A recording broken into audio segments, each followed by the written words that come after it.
very much, I think Satoshi is a marketer at heart. He understands this. He understood that the narrative would be propagated primarily through speculation. I think that took incredible foresight to understand human motivation and to understand that he could tap into that one element of humans, greed, and use that to market Bitcoin, and that the price alone would market Bitcoin. I would say Satoshi's very much a viral marketer. He understood how to propagate narratives at an incredibly eloquent and simple way, which tapped into human greed. And then to get the early people to help him build it, he basically tapped into their sentiment around what cash should be.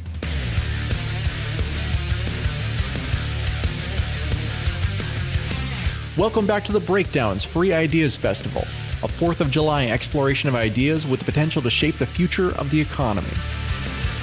This episode is sponsored by Bitstamp and Crypto.com. The Breakdown is produced and distributed by CoinDesk. And now, here's your host, NLW.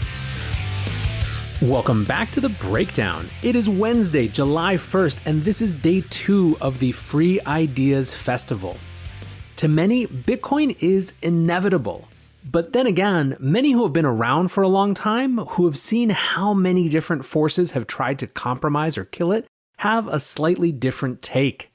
Dan Held is a serial Bitcoin entrepreneur and is currently in BD at Kraken after they acquired his most recent company, Interchange. He is known for his excellent content on Satoshi's history, on Bitcoin narratives, and on so much more. And recently, he released a thread about Bitcoin's, quote, decentralized marketing department. In this conversation, we talk about how narrative construction and competition in Bitcoin is an incredibly powerful force that shapes how new people enter the space and how they engage with it when they do. Far from Bitcoin marketing not mattering, these narratives, as Dan will argue, can actively delay, block, or obstruct the advance of the protocol.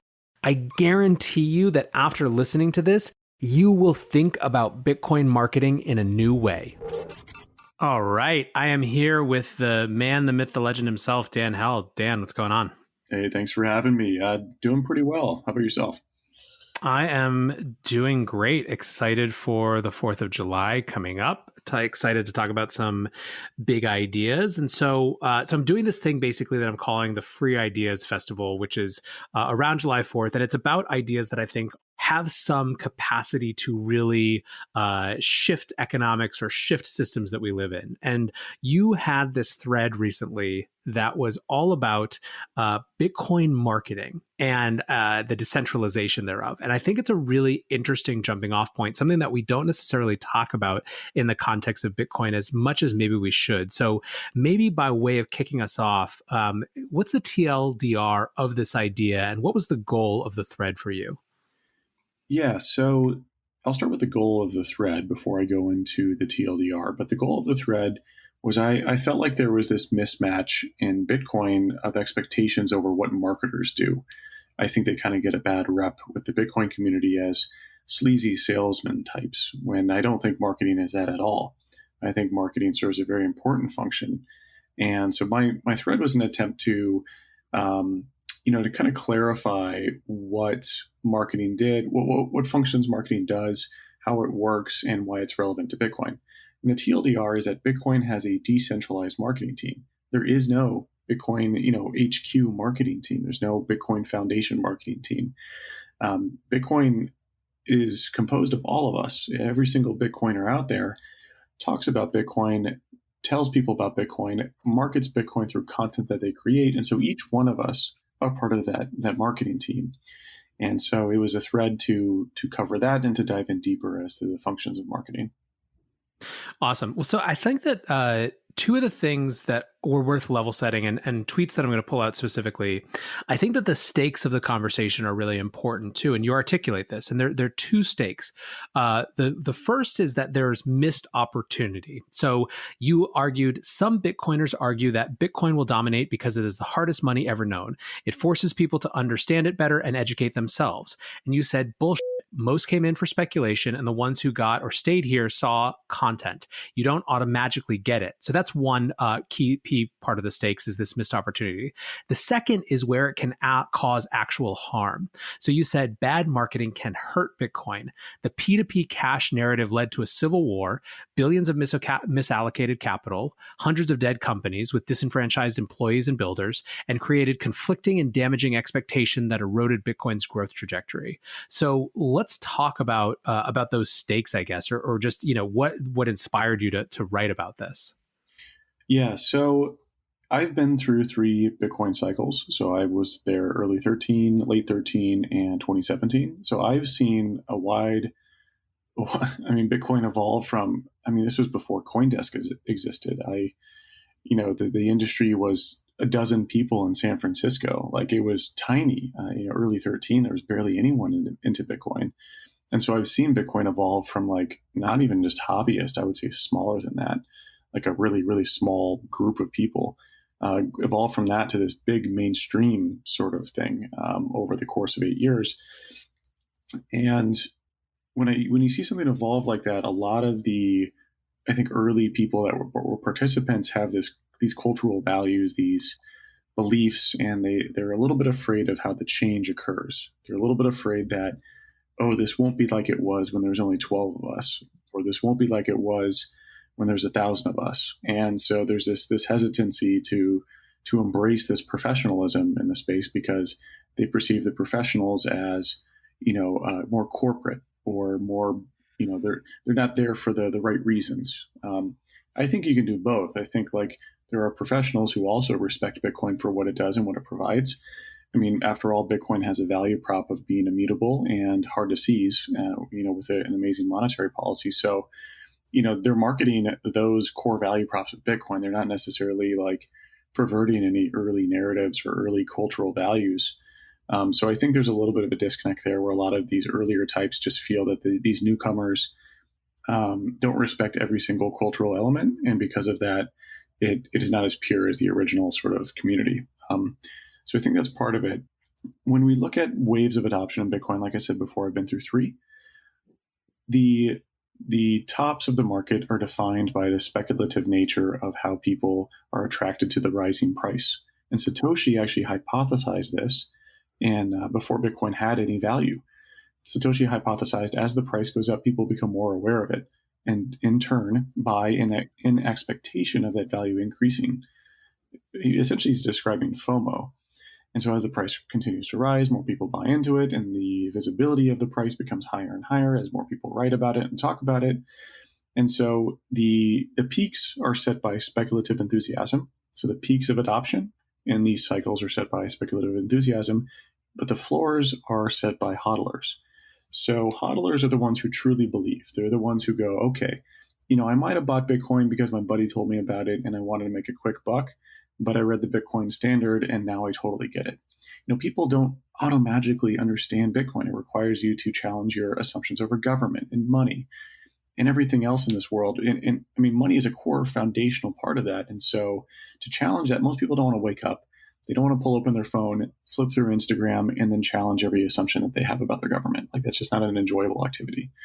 But so the floors, why Bitcoin's price doesn't go to zero during these bear markets is because there's a core group of convicted believers who might have come into actually not might have, a wide majority of them come into these speculative bubbles, but the ones who stick around are the ones who believe. And so I perceive that Bitcoin's marketing can both accelerate. So if we market Bitcoin more effectively, which just means being more conscious about it, and each one of us are trying our own version of it. So there's not any necessarily like better or worse way to do it. But when we go about marketing Bitcoin, if we start thinking about it, just even thinking about it, I think is going to help. We might make those peaks even higher. And also we might make those floors higher too, which means in the next bear market, maybe we don't have that 80% drop that we normally see. Maybe it's only 50% because we converted so many of those speculative traders into believers by delivering them content, whether that's in podcast, video, or written form, that resonates with them and teaches them why Bitcoin's valuable. So I think it's super, super interesting. And I want to add a little bit more granularity to this conversation now as we discuss what we mean when we say marketing, because I found that there were like really two different dimensions to marketing that you were discussing in this thread. The first is finding resonant messages, and the second is actually building funnels, right? Building communication funnels. Maybe let's actually take the second first. Could you describe the Bitcoin marketing funnel as it is right now? Yeah, so this is going to be somewhat of a subjective interpretation, and other people can define these layers in the funnel differently. But a funnel describes a user journey in terms of them evaluating a new product, service, or protocol, which is Bitcoin. So at the top of the funnel, you have something called awareness, which is them just knowing that this product, service, or protocol exists. From there, they go through increasing layers of engagement. So it goes from awareness to like consideration. Oh, okay, I'm aware of Bitcoin. Well, now, maybe I should buy Bitcoin. And then further down the funnel, you have things like, okay, I'm going to sign up for an exchange account. Okay, I'm going to buy the Bitcoin standard. Okay, I'm going to buy Bitcoin for the first time. Okay, now I'm going to DCA. And then as you increasingly become more and more engaged as a Bitcoiner, you'll run your own full node. You'll have your own, not your keys, not your coins, manage your own private keys using like a Trezor with like a crypto steel backup. All these things represent the user journey of becoming a pre-coiner all the way through to becoming a hardcore Bitcoiner, a hardcore hodler, if you will. So each stage, that's where I meant that it's subjective. Each stage can be defined by, different individuals differently. But generally what we're talking about is someone moving from not having Bitcoin to having Bitcoin and really believing in it. So one of the points I think that you were trying to make is that this funnel, it's okay for different people to have different interpretations of or focus on different aspects of Bitcoin at different stages, right? You were kind of proposing some of the more popular podcasts, for example, as sort of almost like the intellectual gateway drugs, right? And whereas some folks critique those podcasts for oversimplifying, your point was like, look, you got to create a big tent. I mean, is that an accurate depiction of what you were saying? Yeah, I think that's very accurate. A lot of Bitcoiners, and I understand where they're coming from because there's a lot of nuance missed by some of these podcasters who broadcast Bitcoin to a wider audience. Their objective is to get a pre-coiner into Bitcoin. If you give them the full pitch right off the bat, that's a little hard to convert them. They're trying to get someone from the top of the funnel, which is like awareness. I've heard of Bitcoin, into even considering Bitcoin. So I think a lot of the more like deeply convicted Bitcoiners, they see that and they don't perceive that as they feel a little bit like it's misinterpreting Bitcoin or it's not adequately representing Bitcoin. And that's why I positioned it more as like, look, they're taking them through different stages of the funnel. There's great content creators in Bitcoin who are much more in depth. Where further down the funnel, that's something that you would recommend to your friends is, oh, there's this great Medium article, there's this great podcast that covers a more nuanced topic about why Bitcoin's important. And so it's more of a relay, if you will. I don't think it's pretty hard for someone to take a pre-coiner to coiner all by themselves. It does happen, depending on your content, you can take a lot of people into different stages, but there's very few people who are full funnel where they stay at a very high level, but then also go really, really granular into like different aspects of how Bitcoin works. Because as you know, and most of the people listening to this know, that Bitcoin has a ton of different elements in terms of how it works and, the game theory, the monetary policy, the history of money. All these things are incredibly nuanced and important. And it's important because it's what Bitcoin's about. But, it's like going on a first date. When you go on a first date, you don't want to tell them everything about your life in the first date. You hit the major points and you want to get them to the next date, right? You want them to understand more about you and give them your value props in terms of who you are and how you guys might mesh together. So you don't want to give them every single nuanced story about how you and your buddies did something dumb in college on the first date. But as these individuals progress through the funnel, they will progressively get deeper and deeper into content that tells them more about how Bitcoin works. I think it's particularly salient now because we're living through a narrative moment where there are a lot of people who agree with Bitcoiners' diagnosis of the problem, even if they're not sold on Bitcoiners' diagnosis of the solution, right? There's a reason that the money printer go burr meme is totally transcendent across FinTwit, not just Bitcoin Twitter.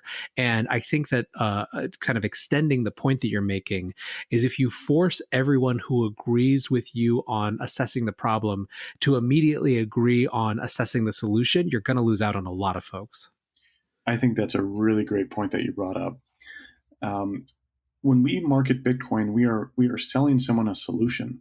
We're going, hey, Bitcoin solves your problems. But many of these people don't even know they have a problem. Money Printer Go Burr was a great meme, and that transcended across multiple different subsectors of finance.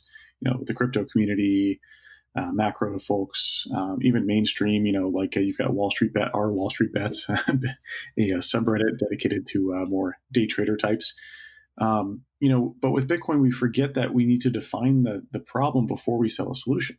If someone doesn't know they have a problem, then when you sell them a solution like Bitcoin, they're like, I don't really understand why I need that. And so, and unfortunately, that takes like a little bit deeper dive of them to like go, okay, wait a second, my government's printing all this money. Well, what's going to happen to my money? And with Bitcoin, if we better position Bitcoin to where as soon as they start to question their money, that Bitcoin looks like an attractive alternative, then that's really good because we're aligning ourselves with that. We're making the mental leap from going, okay, I understand I have a problem, to immediately going, okay, Bitcoin's the solution. And so, yeah, I totally agree. Right now is a very relevant time period to bring up narratives, Bitcoin marketing, how to propagate narratives, how to generate content that resonates correctly. I think this is the right time to have this discussion.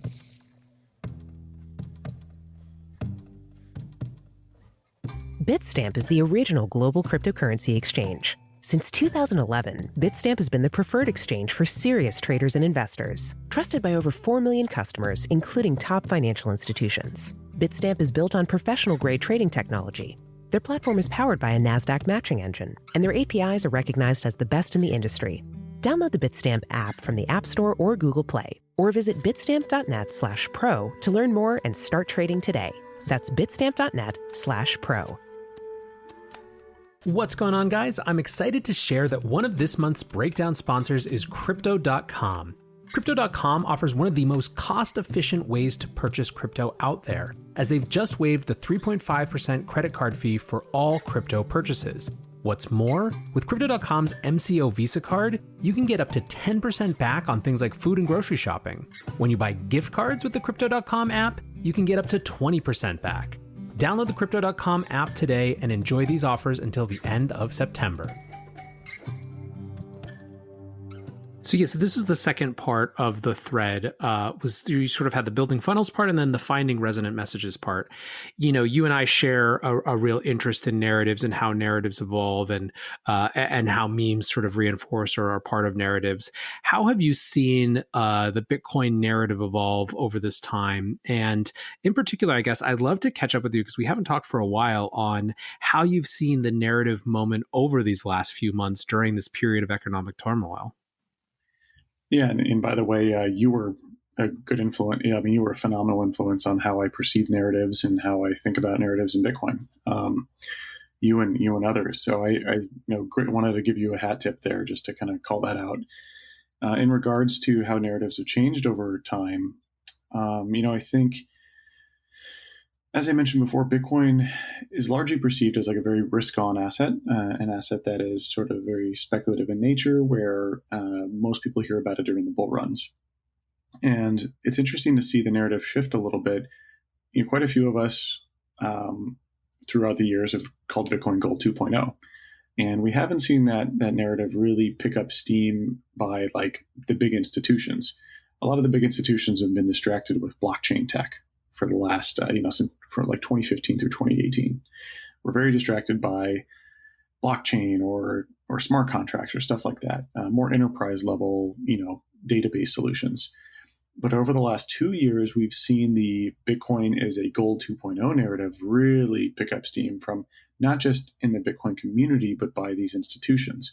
And that's an important shift because as Bitcoin grows, you have to change everyone's mind in the world about how they perceive their money and what Bitcoin represents to them. And to see this meme start to propagate in those circles is incredibly exciting to see. To see Paul Tudor Jones talk about Bitcoin being gold 2.0, to see Bloomberg publish a research report saying Bitcoin is the new gold. Like, these are incredibly important validation moments when, as Bitcoiners, we all realized this a long time ago. But it takes time for this narrative to propagate and permeate into the consciousness of these older institutions that, where change happens much slower. So I consider this a phenomenal moment for Bitcoin. I bought Bitcoin in 2012 because my investment thesis was that Bitcoin is gold 2.0. And it's largely trended along that.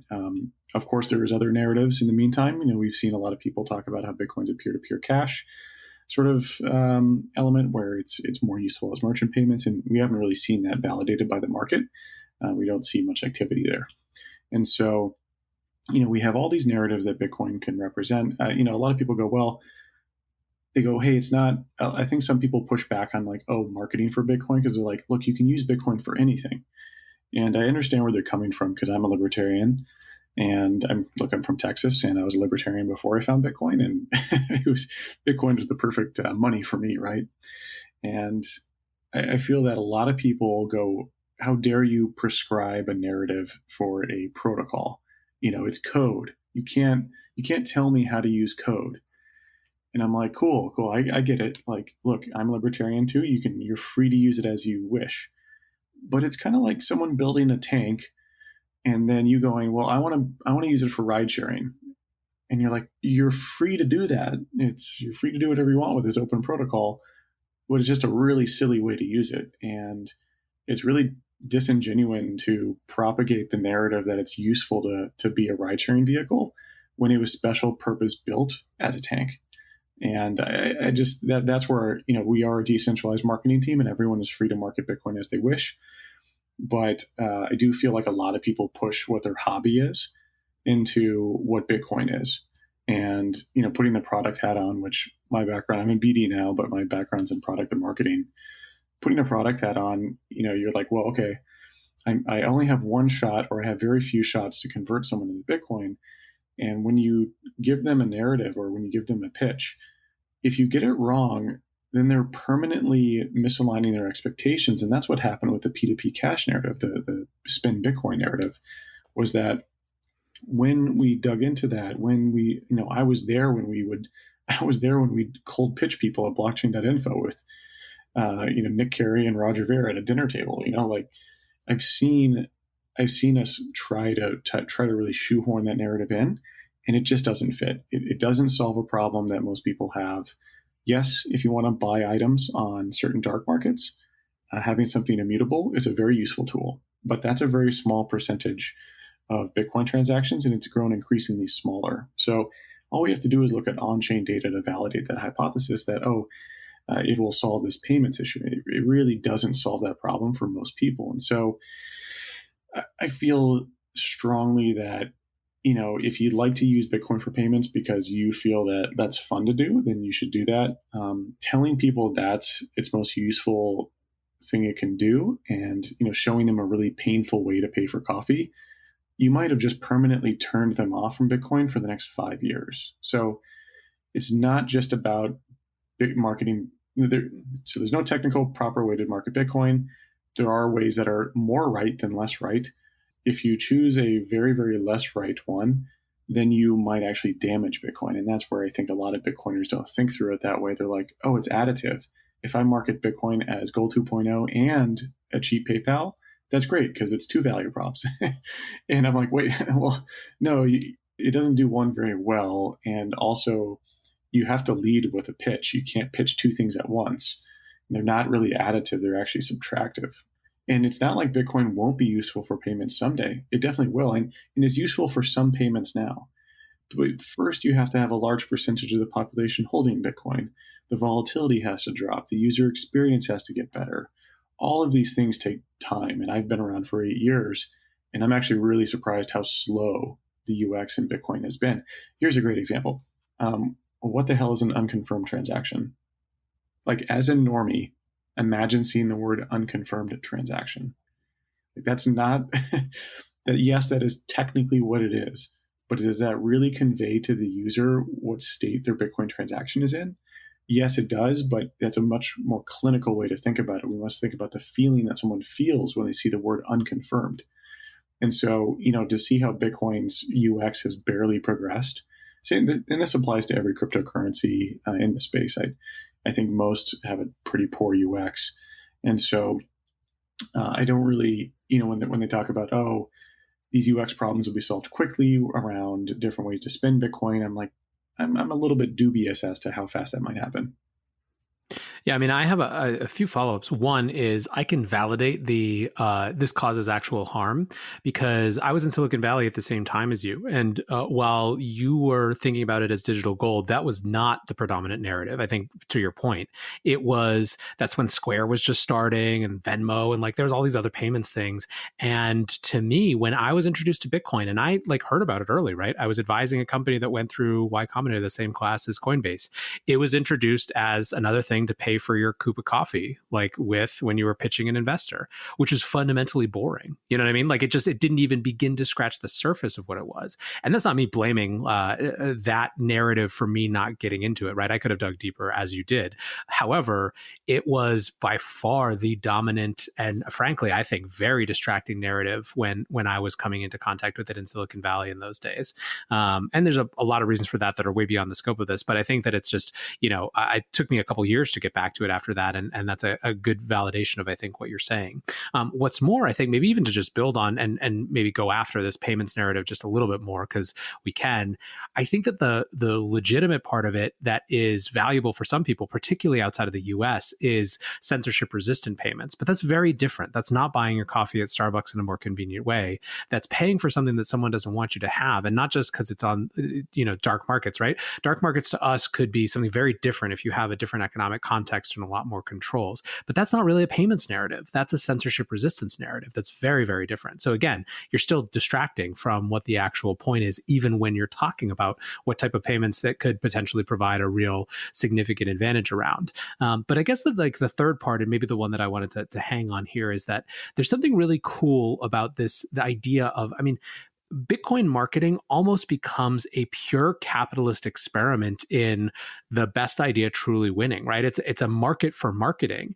And I think that, we tend to talk about the block size wars and things like that only in the context of sort of which companies have or which assets have the biggest market cap and how that's changed and industry dominance, all of which is true. We don't talk about it just about how thoroughly the ideas have won, and those ideas, which started as quote unquote marketing or narratives, have become totally ascendant. And I think that for anyone who is frustrated with different people contributing ideas, it really is. If you have any sort of libertarian tendencies, this is about as free a marketplace as you can get because there's it just proves itself over and over that the best idea of what Bitcoin is wins out in the end. I think you phrase that phenomenally well. This is an iterative process. It's a constant A/B test of narratives. If your narrative is a really popular one and it resonates with people, then that becomes a narrative. Bitcoin doesn't set its own narratives. Human beings, which interact with the Bitcoin protocol, describe Bitcoin and how they feel about Bitcoin and why Bitcoin's valuable to everyone that follows them or everyone that they're connected with across different social media channels. And that in turn shapes their opinion. And then that opinion shapes other opinions. And then it becomes reflexive, where these other individuals who now are into Bitcoin, they generate opinions in content, and that changes opinion. So it's this constant echo chamber where different narratives are propagating back and forth. And ultimately, yeah, you're right. It's a pure capitalist, pure libertarian ideology of may the most resonant narrative survive. May the most resonant narrative be the one that's heard the loudest and propagated. And so when we look at success in Bitcoin marketing, a lot of Bitcoiners go, oh, well, it's only proper if you do long form, really detailed content. And that's where I wanted to challenge that and give a hat tip to the ones at the top of the funnel who perform a different function than the ones at the bottom. Yes, I very much respect the long form content, and I've had incredible journeys reading that content or listening to that content or watching that content. But that's where, when we look at Bitcoin's narrative, this was sort of part of this tweet storm as well was sort of a warning call, a warning, raising the alarm to these these great Bitcoiners that I really admire and really appreciate their long form and deeper content, and go, hey, if you don't help define Bitcoin's narrative at the more macro, easy to digest level, then you're not part of that conversation. You're not part of the conversation with millions of new coiners. You're very much adhering and talking to already converted Bitcoiners, and that's fine. You don't have to be. We each play a part, right? But just wanted to make them aware that if they were frustrated with these more top of the funnel folks, that the only way to change it is to propagate your own narrative, to come up with your own version of Bitcoin and describe it. And maybe if you describe it well, then you'll be heard. And kind of one more piece to round this out on that. I think as well, Bitcoiners go, well, I don't want to, when they look at YouTube channels, they'll go, I don't want to make a thumbnail image, so the static image on a video. I don't want to do anything that looks cheesy. And so part of my tweet storm was covering what is good versus bad marketing. And with part of that, I go, if it works, it's not bad. If people engage with the content and propagate someone's content, that means that message resonated with them and they're responding to that, which means that maybe that's the best version of Bitcoin's narrative out there. And so I feel that they kind of complain about different tactics where they go, XYZ influencer did something I would personally consider unsavory. And I'm like, well, did the tactic work? And they say, yes. I'm like, cool. So it doesn't matter. Like when we look at, and this is where I think, Nathaniel, you being from Silicon Valley, you have an experience out here, you'll understand some of this where I think a lot of people don't know this. And these are great examples of how big tech companies were built on, I guess, more gray hat techniques. LinkedIn spammed all of your email contacts, but that worked. And LinkedIn is now a multi-billion-dollar company. You had Airbnb. They initially posted on Craigslist to take some of that demand from the market and pull it into Airbnb, and which is against the terms of service. And we see these examples over and over again in Silicon Valley of very, I would say, aggressive and gray hat techniques that work. And at the end of the day, do we want Bitcoin to win? Do we want Bitcoin's narrative to get out there? The answer is yes. And we can't do it by tying our hands behind our back and going, oh, I think that thumbnail image is cheesy. Like that's just like arbitrarily, it's like this subjective, arbitrary gating mechanism that only reinforces a specific type of marketing for Bitcoin. And I think it's just kind of silly. And I feel like these great Bitcoin content creators, they should kind of look up and understand a little bit bigger picture as to like what other narratives are we fighting and how do we win? Well, and I guess I would only add to that, because I agree entirely, that if you look at folks who have the highest distribution footprint, they have not shaped, let's put it this way, over time, the image of Bitcoin and the narrative of Bitcoin hasn't been closer to where they started. Where they are has gotten closer to the narratives of Bitcoin and the image of Bitcoin that are commonly held and consensus, right? They are not immune from that. Whatever techniques they use, Bitcoin content creators get closer to Bitcoin the deeper they go. So it's kind of it's probably just a worry that's unfounded in general. The idea that any individual could be big enough to shape the narrative ineffectually, I think, is perhaps a little bit overblown of a concern. But I guess, by way of wrapping up, last thing, and I've heard you speak, and I've read everything you've written for a long time, so I have a sense of what your answer is going to be. But let's talk about Satoshi's sense of marketing. Would you argue that Satoshi had a better sense of how the idea of Bitcoin and the narratives around Bitcoin were going to interact with the real world than perhaps we give him credit for? I think he understood how difficult of a problem it was going to be. I'm not sure if he knew exactly how to do it. And I think there's a quote from Satoshi that says, like, he goes, I think, and I'm paraphrasing here, so I'm probably going to miss the mark a little bit, but I believe he said, I think this would be attractive to libertarians, but talking about how this all works is bloody hard. It's really tough. He's right. I mean, he does a really nice job of distilling topics down, and it's actually really impressive for someone to have his capability to get so deep into the weeds. He built it from scratch, but to be able to zoom all the way out and tell people about it, he actually does a decent job back in, I'd say, say a pretty good job in 08 to 2010 in describing it.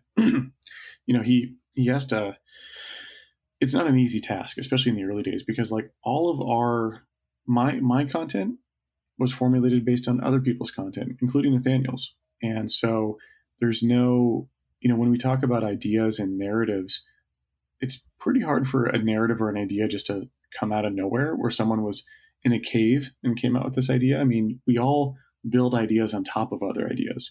So Bitcoin's marketing has gotten incredibly better over time because we get to build on top of Jameson Lopp, on Safedine. We can build on top of their marketing, and we compress the narrative, make the narrative a little bit more polished. We create different narratives for different groups. This all changes through time. And so I think Satoshi would very much recognize that this is important. He would recognize that it's hard to do.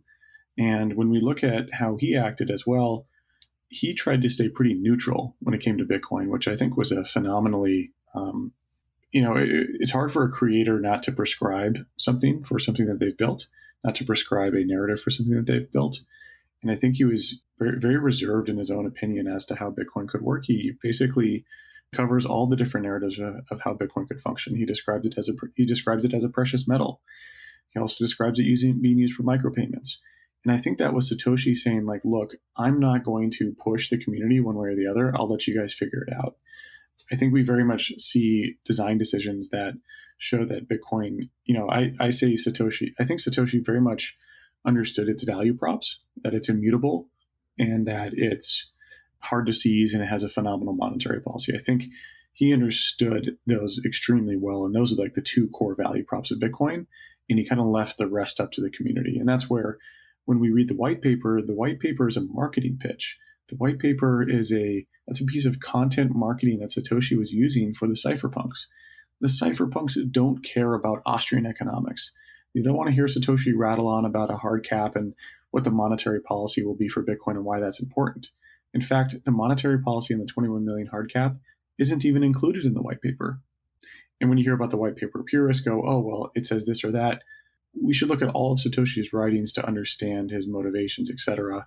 But when we look at how the white paper is crafted, to me, that reads, this is a piece of content marketing. Satoshi is trying to convince the only people that would have cared, which are the cypherpunks. If he had blasted this out on a CNN advertisement, its conversion rate would have been 0.00000000001% because no one would have cared about that narrative. But the cypherpunks did. And so he wanted to capture their attention and get them excited about what he was building. And that's why he uses words like cash, because cash doesn't mean cash in your pocket. It means finality and privacy, which is what the cypherpunks cared about. So that's why he titles it that. He's trying to get them excited. He's not titling it peer-to-peer cash system for the wide world. Again, this is a white paper. How many white papers have you read before you read the Bitcoin white paper? It's not a frequent thing that we do. So very much, I think Satoshi is a marketer at heart. He understands this. He understood that the narrative would be propagated primarily through speculation. I think that took incredible foresight to understand human motivation and to understand that he could tap into that one element of humans, greed, and use that to market Bitcoin, and that the price alone would market Bitcoin. So I would say Satoshi's very much a viral marketer. He understood how to propagate narratives at an incredibly eloquent and simple way, which tapped into human greed. And then to get the early people to help him build it, he basically tapped into their sentiment around what cash should be. Love it. Well, I think that's a perfect conclusion to a really excellent conversation about a topic that I think is fascinating. And, we always talk about how different this is being built than really anything in modern history, and the marketing and storytelling around it is another part. So Dan, thanks so much for hanging out today. I had a blast. Thanks for having me, Nathaniel. Reflecting on that conversation with Dan, I just love the idea that Bitcoin is just in the free markets business. Numerous people like Dan Tapiero on this show have made note of how Bitcoin is really the last free market. And I think that extends even to how things like its narratives are constructed, right? There really is a perpetual battle going on to define, to explain, to make sense of, and to tell the story of the future of Bitcoin. And in that battle, the best ideas win. In fact, I think you can make a strong argument that over and over again, the best ideas have been able to beat out even the best funded ideas. And that's something really powerful. So anyways, guys, I hope there was some good food for thought there. And until tomorrow, be safe and take care of each other. Peace.